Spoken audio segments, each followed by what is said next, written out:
Hello friends, welcome to ADIS, and today we are going to talk about another topic, that is One Nation, One Ration Card. Moving ahead, let us first see why was this in news.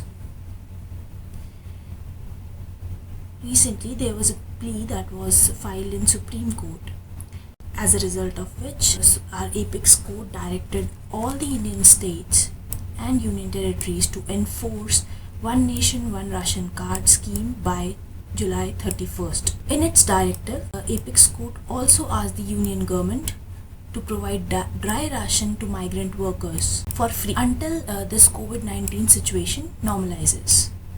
So before moving ahead, let us first see what is the status of migration as per Census 2011, because Census 2021 is still under process. So as per 2011 census, every third citizen of our country is a migrant. Migrant constitute 37.8% of India's population. So guys, from here you can actually feel that why was this One Nation, One Ration Card scheme important, and why the Apex Court actually intervened and directed the government to do the needful. Apart from that, there has been a growth of approximately 44% in the total number of migrants in India from 2001 to 2011. So you can see that the number of migrants population is continuously increasing. So yes, there is a need for One Nation and One Ration Card. Let us see what is this One Nation, One Ration Card. So under the One Nation, One Ration Card scheme, a migrant will be allowed to buy a maximum of 50% of the family quota. This is to ensure that the individual, after shifting to another place, does not buy the entire family quota in one go. Apart from that, this scheme is only applicable for centrally sponsored subsidies and not for those subsidies in which state has a role.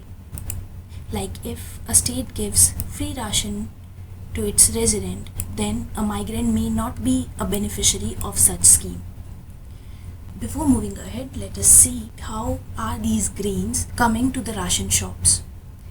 So from the farmers, the center via FCI, Food Corporation of India, procures grains at MSP, that is minimum support price. After that, FCI allocates the ration to the state governments via central issue price. Then the state governments further distributes the ration to the FPS. These then are distributed to the beneficiaries at central issue price. So you can see that this MSP and this central issue price, there is some difference in the amount. This difference in the amount is the subsidy. Let us move ahead and see what is this One Nation, One Ration Card. One Nation, One Ration Card is aimed at enabling migrant workers and their family members to buy subsidized ration from any fair price shop anywhere in the country under National Food Security Act 2013. This scheme was launched in August 2019. So let us see how and why has the central government implemented such a scheme. The government wanted the reform in its archaic public distribution system, for which government has actually incentivized the states. How has the government done it is by providing additional borrowing to the states. We all know that states presently borrow in proportion to their gross state domestic product, which is presently 2%. So if a state has to borrow, then it borrows according to its gross state domestic product. So there is a precondition that the state that implements this One Nation, One Ration Card scheme can actually borrow additional amount up to 0.25% of their GSDP. At present, there are 17 states that have fully implemented this One Nation, One Ration Card scheme. Moving ahead, let us see how this One Nation One Ration Card scheme functions. So the first thing that it does is it actually identifies the beneficiaries. These beneficiaries are identified by existing ration cards. So you don't need another ration card. The ration card which the beneficiaries already have, they can use that. Also, Aadhaar seeding is done. The ration card is linked with the Aadhaar number. Apart from that, there is an electronic point of sale. So the system, that is the One Nation One Ration Card system, identifies the beneficiaries through biometric authentication. This biometric authentication is done via ePOS devices at fair price shops. So the system runs with the support of two portals. The two portals are IMPDS, that is Integrated Management Public Distribution System, and the another one is Anna Vitran portal.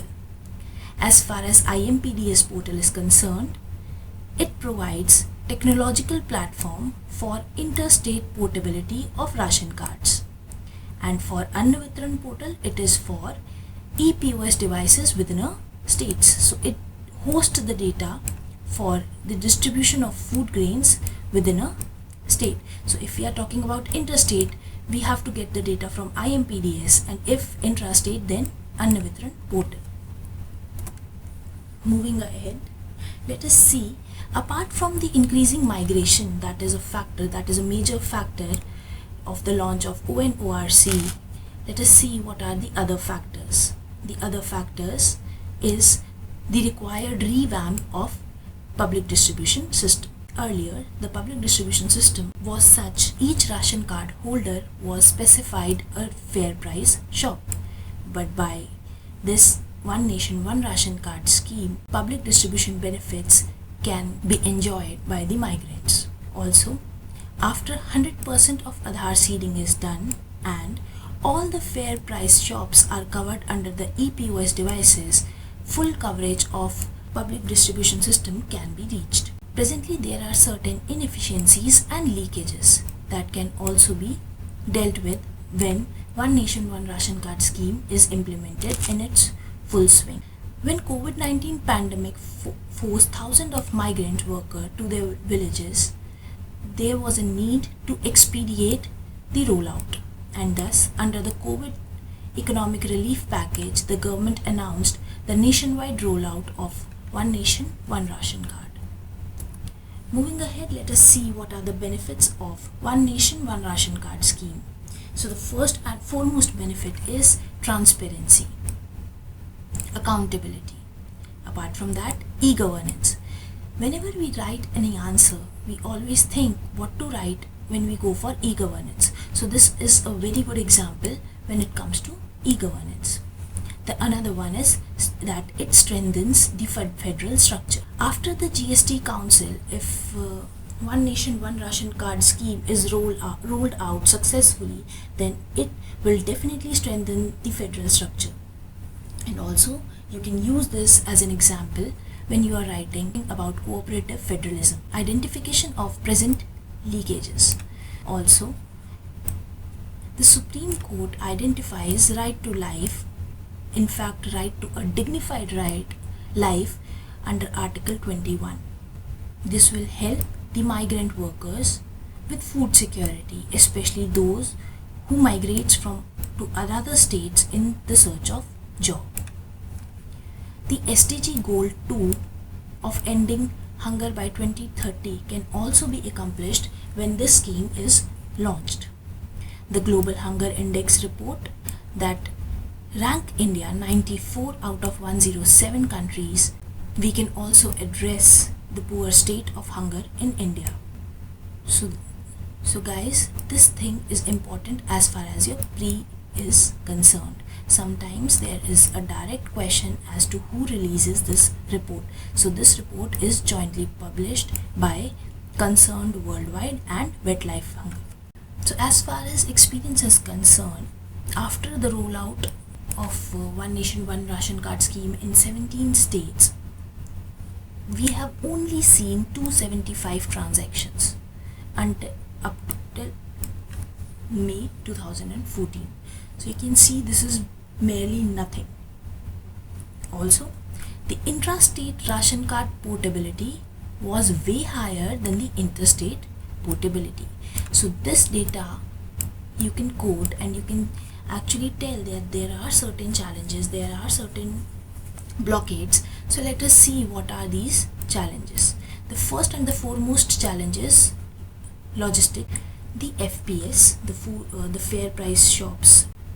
See, when it comes to migration, so we have as per the census 2011, it clearly shows that Uttar Pradesh and Bihar